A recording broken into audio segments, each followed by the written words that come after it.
La Côte d'Ivoire est à terre, renversée par la fraîcheur d'une bande de gamins qui a su saisir sa chance pour offrir au Nigeria sa 6e demi-finale lors des 7 dernières éditions de la Coupe d'Afrique des Nations. La génération dorée ivoirienne, symbolisée par Didier Drogba, elle a à nouveau échoué dans sa conquête d'un titre continental qui échappe aux éléphants depuis 1992. La Côte d'Ivoire, finaliste de la dernière édition, partait pourtant favorite de ce choc des quarts de finale. Elle pouvait même l'aborder en confiance, pénétrant sur la pelouse derrière son leader moral, Didier Drogba, réhabilité titulaire et même capitaine pour l'occasion. Mais si elle prend rapidement le jeu à son compte grâce à une circulation de balles fluide, c'est le Nigeria qui allume la première mèche. Avec Moses qui va frapper, Copain Barry obligé d'intervenir, magnifique. Et cette frappe de Moses de 25 bons mètres. Les Ivoiriens peinent à combiner et ne parviennent pas à accéder à la surface adverse. Ils doivent s'en remettre à une frappe lointaine de Cheikh Tioté pour créer un premier danger.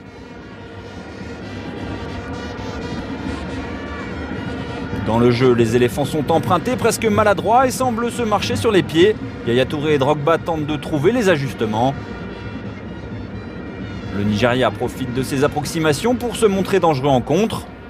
Peu avant la demi-heure de jeu, Emenike est idéalement lancé dans la surface ivoirienne. Mais l'attaquant du Spartak Moscou manque de lucidité et vendange la meilleure occasion de cette première période.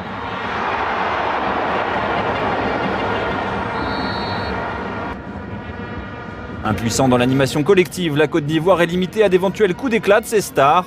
Drogba tente de faire parler sa puissance et est tout près de se montrer dangereux, mais l'arbitre signale injustement une main de l'ex-attaquant des Blues.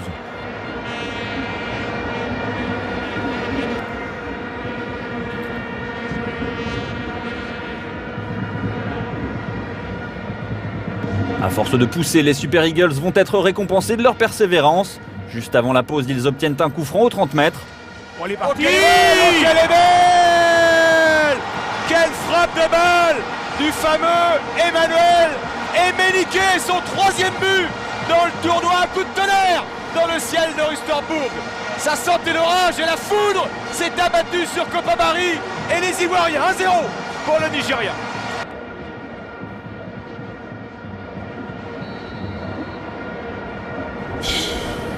C'est incroyable. Ça, le but là, en tout cas, je ne sais pas comment tu peux dire ça, c'est incroyable.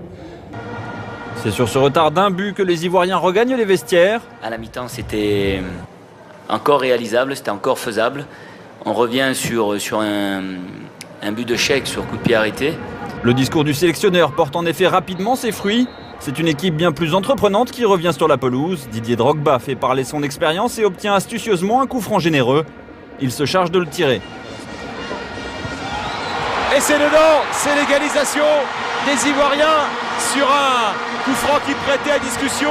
Cheikh Tioté marque un but, c'est rare pour lui, mais c'est fait, c'est très important, ça remet dès la 50e minute la Côte d'Ivoire à hauteur du Nigeria. Malin ce Drogba, malin. Ouais. Il provoque un coup franc imaginaire et derrière il est passeur décisif pour Cheikh Tioté. Malgré sa nette domination, ce début de seconde période, la Côte d'Ivoire ne parvient pas à concrétiser. Au contraire, ce sont à nouveau les protégés de Stephen Keshi qui sont tout près de tromper le portier ivoirien sur un nouveau coup de pied arrêté. Ideye parvient à reprendre de la tête un corner au 2e poteau, mais Barry Kopa s'interpose et réussit à capter la balle. Les éléphants ne renoncent pas, mais sont toujours aussi peu inspirés collectivement. Yaya Touré fait passer un frisson dans la défense nigériane. Enyama, vigilant, repousse et Gervinho ne peut redresser. Le gunner avait de toute façon été signalé hors jeu.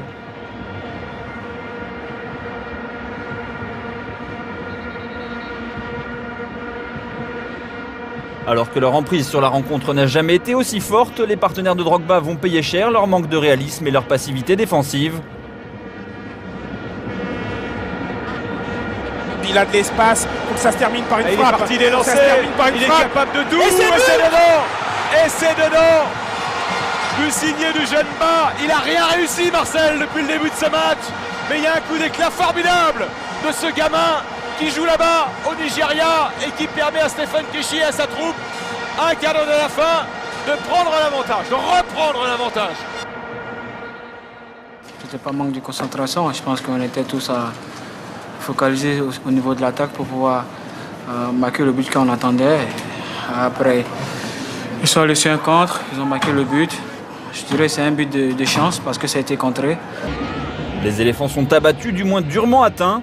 Malgré une belle occasion dans les dernières minutes de la partie, dont hérite Lassina Traoré, la très jeune charnière nigériane ne cédera plus. Finaliste l'an passé, la Côte d'Ivoire ne se rattrapera pas cette année. Elle s'incline 2-1 pour le plus grand bonheur des supporters nigérians. Les Super Eagles affronteront le Mali en demi-finale, mais leur gardien ne veut pas encore se projeter si loin. We just taking enjoying the moment, taking it by time, you know. I don't have words to express the feeling. You can see it on my face. So I'm happy. I'm really happy.